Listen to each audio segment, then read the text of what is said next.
रक्षा मंत्री ने कहा है कि ये ऑन गोइंग ऑपरेशन है। आज ऑल पार्टी लीडर्स का मीटिंग राजनाथ सिंह जी की अध्यक्षता में बहुत अच्छी तरह से हुई है।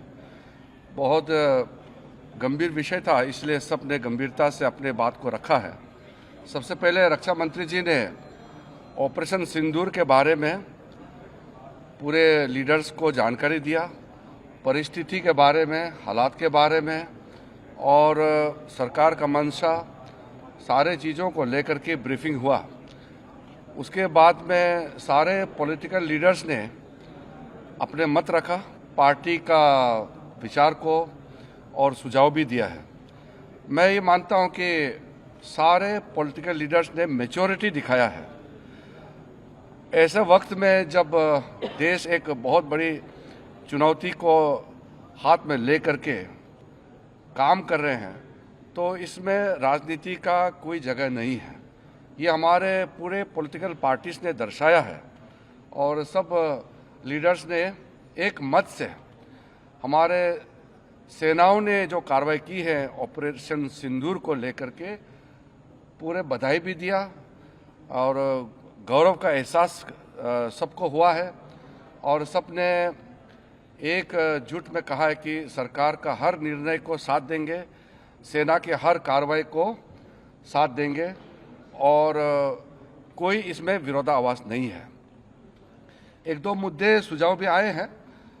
एमपीज ने अपने अपने जो कंसर्न्स को भी बताया कि लड़ाई का हालात में और इस तरह का जो कोई बड़ी घटना होती है तो हमको सतर्क रहना चाहिए।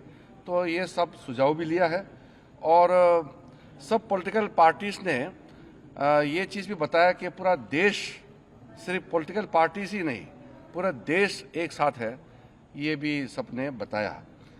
एक बहुत महत्वपूर्ण बात यह है, रक्षा मंत्री जी ने अपने रिमार्क्स में कहा है कि आज के मीटिंग में ये दर्शाता है कि हम सिर्फ सरकार बनाने के लिए राजनीति नहीं करते हैं, बल्कि देश बनाने के लिए राजनीति करता है। ये मैच्योर डेमोक्रेसी, भारत एक मैच्योर डेमोक्रेसी है, ये चीज़ झलकता है कि कोई तू मैं नहीं हुआ, कोई छोटे छोटे बातों को लेकर के बयानबाजी नहीं हुआ और बाहर भी देश भर में पॉलिटिकल पार्टीज का स्टेटमेंट भी बहुत ही एक लाइन में आ रहे हैं। ये भी अच्छा चीज़ है जो हमको देखने को मिला है। तो ऑपरेशन सिंदूर का कार्रवाई, क्योंकि ये ऑनगोइंग ऑपरेशन है, इसलिए अलग से ऑफिशियल ब्रीफिंग नहीं है। ये रक्षा मंत्री जी की ओर से, सरकार की ओर से पूरा पॉलिटिकल लीडर्स को ब्रीफिंग हुआ है और मैं सारे पॉलिटिकल पार्टीज के नेताओं को धन्यवाद देना चाहता हूं कि पूरे जितने अपेक्षित थे सब नेता आए और जैसे हमने सोचा है वैसे ही सबने सहयोग दिया और एक मीटिंग को बहुत अच्छी तरीके से, एक फ्रूटफुल मीटिंग हम कह सकते हैं, बहुत सकारात्मक मीटिंग में कह सकता हूं कि संपन्न हुआ और फिर एकजुट में हम बाहर निकले हैं। सबने कहा कि सरकार का कोई भी कदम को पूरा देश एकजुट होकर के समर्थन करेंगे।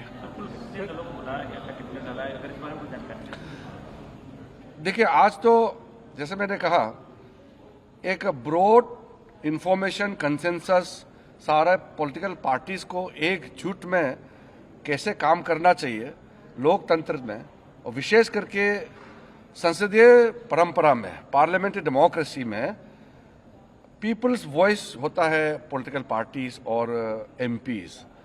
तो इसलिए सबका वॉइस ऐसे समय में एकजुट आना ही मैं मानता हूं कि ये भारत का सक्सेस है। एस्केलेशन के बारे में कुछ कंसर्न्स थे? देखिए, कुछ इंक्वायरीज, कुछ इंफॉर्मेशंस मांगे हैं। रक्षा मंत्री ने कहा है कि ये ऑन गोइंग ऑपरेशन है, इसलिए पूरे एक घटना को अलग से ब्रीफिंग या अलग से उसको प्रेजेंटेशन करना सही नहीं है, क्योंकि घटना चल रहे हैं, आप सबको मालूम है, इसलिए उसको उस तरीके से ब्रीफिंग नहीं होते हैं। इसमें पॉलिटिकल पार्टीज का ब्रॉड कंसेंसस के लिए ये बैठक था, इसलिए वैसे ही बैठक चली और संपन्न हुआ। इसलिए मैं सारे पॉलिटिकल पार्टीज को मैच्योरिटी दिखाने के लिए धन्यवाद देना चाहता हूँ। सर, क्या ऑपरेशन सिंदूर अभी भी जारी है सर? वो आपको, जैसे मैंने कहा कि ऑपरेशन इस वक्त जो ऑपरेशन सिंदूर का पहला जो स्ट्राइक होने के बाद जो गतिविधि चल रहे हैं उसको लेकर के अलग से ब्रीफिंग करने का अभी परिस्थिति ठीक नहीं है और वैसे नियम नहीं है, इसलिए टेक्निकल ब्रीफिंग या अधिकारियों को नहीं बुलाया। सिंदूर के बाद काफी तरह का न्यूज़ निकल कर आ रहा देखिए, है। फेक न्यूज़ के बारे में हमारे कई सदस्यों ने उठाया है। जो फेक न्यूज़ है, हमारा देश का एकता को कमज़ोर करने के लिए कई गलत नैरेटिव्स या फेक न्यूज़ चलाने का प्रयास कर रहा है। इसका मुद्दा सामने में आया है और हम अपील करना चाहते हैं कि ऐसे समय में कोई फेक न्यूज़ गलत तरीके से नैरेटिव कोई अगर चलाते हैं बाहर से देश के अंदर में, तो उसको विश्वास ना करें और कोई भी न्यूज़ ऑथेंटिक हो तभी इसको विश्वास करें। It is a composite meeting, so Raksha Mantri briefed on behalf of the government.